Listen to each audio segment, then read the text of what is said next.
సినిమాలో hero villain target చేసినట్టు ప్రొడ్యూసర్లందరూ కలిసి హీరో విశాల్ను టార్గెట్ చేశారు.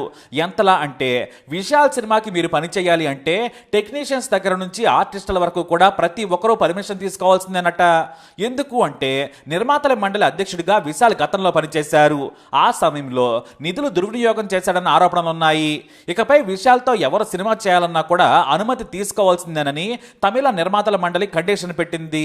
దర్శకుడి నుండి టెక్నీషియన్ వరకు ఎవరైనా సరే విశాల్తో కలిసి వర్క్ చేయాలనుకుంటే తప్పక అనుమతి తీసుకోవాల్సిందేనని అల్టిమేటం జారీ చేసింది కూడా. మరైతే నిర్మాతలకు హీరో విశాల్ ఎందుకు టార్గెట్ అయ్యాడు, ప్రొడ్యూసర్ల పాలిట విలన్ ఎందుకు అయ్యాడు, అసలు విశాల్ ఏం చేశాడో చూద్దాం. తమిళ హీరో విశాల్ ఎన్నో సూపర్ హిట్ సినిమాలతో తమిళతో పాటు తెలుగులో కూడా మార్కెట్ సంపాదించుకున్నాడు.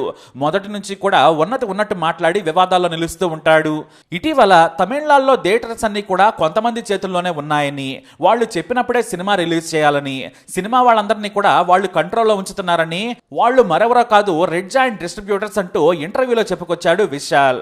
అయితే ఈ విశాల్ ఆరోపణలు చేసిన రెడ్ జాయింట్ డిస్ట్రిబ్యూటర్స్ సంస్థ తమిళనాడు సీఎం కొడుకు మంత్రి ఉదయనిధి స్టాలిన్ నేతృత్వంలో నడుస్తోంది.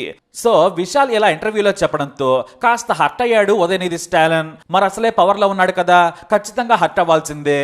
ఇక విశాల్ మాటలకు నొచ్చుకున్న ఆయన కావాలనే ఎలా కోలీవుడ్ లో విశాల్ని ఇబ్బంది పెడుతున్నాడనే టాక్ నడుస్తోంది. అయితే ఇందులో నిజం ఎంతవరకు ఉందో మాత్రం తెలియదు. ఇదిలా ఉంటే 2017 నుంచి 2019 వరకు నిర్మాతల మండలి అధ్యక్షుడిగా విశాల్ పనిచేశాడు.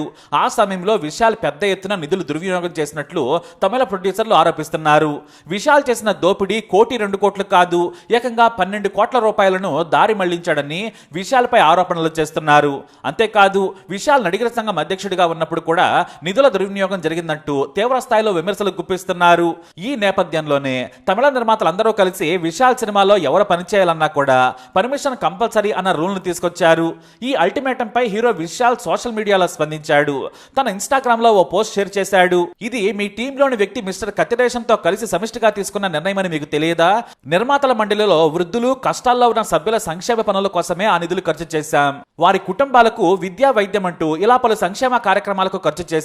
కౌన్సిల్ సభ్యులు వారి కుటుంబాలకు ప్రయోజనం చేకూర్చేలా పండగల సమయంలో ప్రాథమిక సంక్షేమం ఇచ్చాం. ఇలా ఎన్నో సంక్షేమ కార్యక్రమాలకే నిధులు ఖర్చు చేయబడ్డాయి. మీరు అక్కడ మీ పనిని సక్రమంగా చేయండి. ఇండస్ట్రీలో చాలా పని ఉంది. Double taxation, theatre maintenance charges అంటూ ఇలా ఎన్నో సమస్యలకు పరిష్కారాలు వెతకాల్సి ఉంది. ఇక విశాల్ కంటిన్యూగా సినిమాలు చేస్తూనే ఉంటాడు. కావాలంటే నన్ను ఆపేందుకు ట్రై చేసుకోవచ్చు. నిర్మాతలు అని పిలువబడే ఎప్పటికీ సినిమాలు నిర్మించలేని ప్రొడ్యూసర్స్ మీరు.